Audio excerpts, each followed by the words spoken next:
ជំរាបសួរបងប្អូនទាំងអស់គ្នាខ្ញុំឈ្មោះគង់វណ្ណុចដូច្នេះថ្ងៃនេះយើងនឹងរៀននៅមេរៀនទី2នៃ Funny Korean Everyday ជាមួយនឹងគ្នាបាទអញ្ចឹងមុនពេលដែលយើងចូលមេរៀនថ្ងៃនេះសូមយើងបានរំលឹកនៅព្យញ្ជនៈចាស់ដែលយើងបានរៀនកាលពីម្សិលមិញជាមួយនឹងគ្នាបន្តិចបាទសូមបានតាមខ្ញុំ Kyok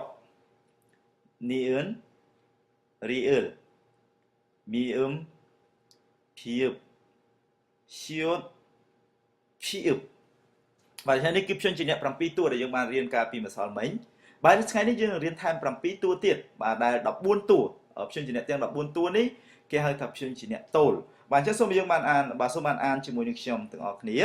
ទី1 Tigut Tigut បាទនេះជាភាសាសំឡេងភាសាខ្មែរគឺសំឡេងអក្សរថ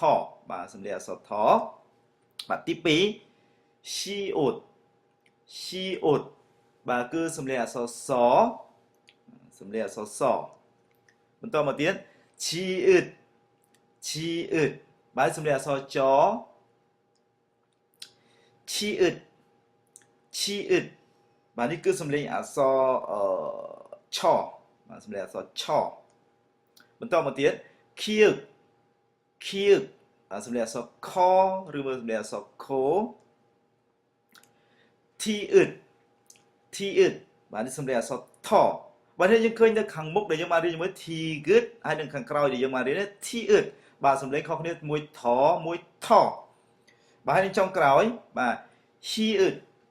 Chiut បាទគឺសំឡេងអក្សរហបាទដូច្នេះនេះគឺបូកសរុបទាំងអស់គឺមាន14តួបាទនេះព្យញ្ជនៈទាំងអស់គឺស្ថិតក្នុងលំដាប់បែបនេះឯងគឺ Kyok Niun Tigut Riul Mium Phiup Ieng Siut Chiut Chiut Kyuk Tiut Phiup និង Chiut បាទអញ្ចឹងឥឡូវយើងមើលពីស្រៈម្ដងបាទស្រៈដែលយើងរៀនម្សិលមិញគឺស្រៈតូលដូច្នេះថ្ងៃនេះគឺយើងនឹងរៀនស្រៈផ្សំម្ដងបាទនេះទី1គឺ A A Yay Yay E Yeah Yeah Wow Wow Where War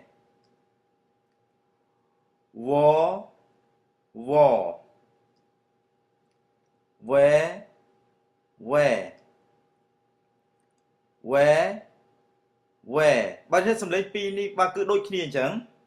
តមកទៀត we នេះចុងក្រោយបាទដូច្នេះព្យញ្ជនៈមួយចុងក្រោយគឺមានសំឡេង3គឺអើយអ៊ីអែ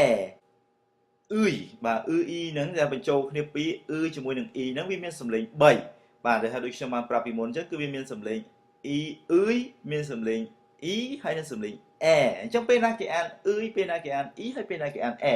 ទី1បាទបើសិនណាជាវាជាព្យញ្ជនៈពាក្យហើយវានៅខាងមុខយើងអានថាអ៊ឺយឧទាហរណ៍ដូចពាក្យថាអ៊ឺយចាបាទកៅអីឬមួយក៏អ៊ឺយសាវិជ្ជបណ្ឌិតតែបើសិនណាជាវាជាពាក្យតែវានៅខាងក្រោយវិញឧទាហរណ៍ដូចជាពាក្យថាខាងអ៊ីបាទនេះគេមិនអានខាងអ៊ឺយទេគេអានថាខាងអ៊ីបើវានៅខាងក្រោយយើងអានអ៊ីបាទមានន័យថាការបង្រៀនឬមួយក៏ពាក្យមួយទៀតហွေអ៊ីមានន័យថាការប្រជុំតែបើសិនណាជាអ៊ឺយហ្នឹងវាជាសពជាកម្មសិទ្ធិបាទជាសព្វនាមជាកម្មសិទ្ធិបាទដែលមានន័យថារបស់អានេះយើងអានអ៊ឺយក៏បានយើងអានអែក៏បានដែរណាអែឬមួយណាអ៊ឺយថាងស៊ីណេថាងស៊ីនឺយយើងអានបែបណាក៏បានដែរបាទដូច្នេះនេះគឺជាសំឡេង3បាទនៃស្រៈអ៊ឺយបាទអញ្ចឹងបន្តមកនេះឥឡូវសូមយើងបានមើលយើងហាត់អានពាក្យទាំងអស់ជាមួយនឹងគ្នាបាទឥឡូវទី1បាទសូមអានតាមខ្ញុំ Toyoil បាទថ្ងៃសៅរ៍ Sun check ការដើរកម្សាន្ត Kungwon បាទសួនច្បារ Eunhaeng បាទបកប្រែថាធនាគារ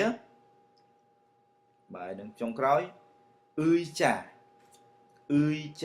បាទបកប្រែថាកៅអីបាទអញ្ចឹងនេះគឺជាពាក្យដែលផ្សំគ្នាដែលយើងឃើញថាយើងយកព្យញ្ជនៈដែលយើងបានរៀនទាំងអស់ហើយនឹងស្រៈដែលយើងបានរៀនទាំងអស់យើងផ្សំគ្នាបង្កើតជាពាក្យបាទដូច្នេះបើសិនណាជាវាជាពាក្យដែលស្ថិតនៅក្នុងទម្រង់ព្យញ្ជនៈបូកជាមួយនឹងស្រៈវានៅខាងមុខអត់ជាបញ្ហាទេប៉ុន្តែនៅថ្ងៃនេះព្យញ្ជនៈដែលយើងបានរៀនចំនួន7តួយើងបានរៀននៅថ្ងៃនេះបាទដូច្នេះក្នុងចំណោមទាំងអស់ហ្នឹងគឺមាន7តួនេះបាទមាន Tigert Shiot ហើយ Sangshiot បាទតែប៉ុន្តែ Sangshiot នេះយើងអត់ធ្លាប់រៀនទេយើងអត់ទាន់រៀនទេដែលយើងនឹងរៀននៅថ្ងៃស្អែកបាទប៉ុន្តែសម្រាប់7តួនេះបាទដែលយើងមាន Tigert Shiot Sangshiot Chiet ជាមួយនឹង Hiet ដូច្នេះបើសិនណាវានៅជាផាឈិមយើងអានប្រកបជាសំឡេងអក្សរតទាំងអស់បាទដូចគ្នាតែម្ដងអត់មានអ្វីផ្សេងទេគឺយើងអានជាសំឡេងអក្សរតទាំងអស់ឧទាហរណ៍ដូចពាក្យថាផាត់តាបាទផាត់បភៀបអាTigert បាទយើងអានផាត់ផាត់តាបើទទួលទី2អ៊ុតបាទយើងឃើញអៀងអបូកជាមួយនឹងអូបន្តមក shield នៅខាងក្រោមហ្នឹងគេមិនមែនប្រកបជាមួយនឹងអក្សរសទេយើងត្រូវប្រកបជាមួយនឹងអក្សរតយើងអានថាអ៊ុតបាទសំលៀកបំពាក់ទី3 chit sol បាទ chit sol បាទនេះដូចគ្នាទេ shield ដូចគ្នាដែរតែយើងអានថាទម្លាក់អក្សរត chit sol បាទច្រាស់ដោះថ្មីថាមក nat បាទនេះជាតិយើងអានក៏សំឡេងអក្សរតដូចគ្នាអញ្ចឹងដែរបាទបើប្រែថាពេលថ្ងៃបាទហើយនឹងចុងក្រោយមួយទៀតបាទគឺ paratha អញ្ចឹងពាក្យ paratha នេះនៅកន្លែងពាក្យកណ្ដាលហ្នឹងរ៉ាត់រៀលបូកជាមួយនឹង a បូកជាមួយ hiet នៅកន្លែងនេះយើងអានថា hiet បាទគឺសំឡេងអក្សរត paratha បាទអញ្ចឹងនៅក្នុងមេរៀនដែលយើងរៀនថ្ងៃនេះអ្វីដែលបងប្អូនទាំងអស់គ្នាត្រូវចងចាំបាទគឺព្យញ្ជនៈ7តួ Tigert Shiot Sangshiot Chiet ហើយនឹង Hiet បើសិនណាវានៅជាផាត់ឈិមយើងអានជាសំឡេងអក្សរតទាំងអស់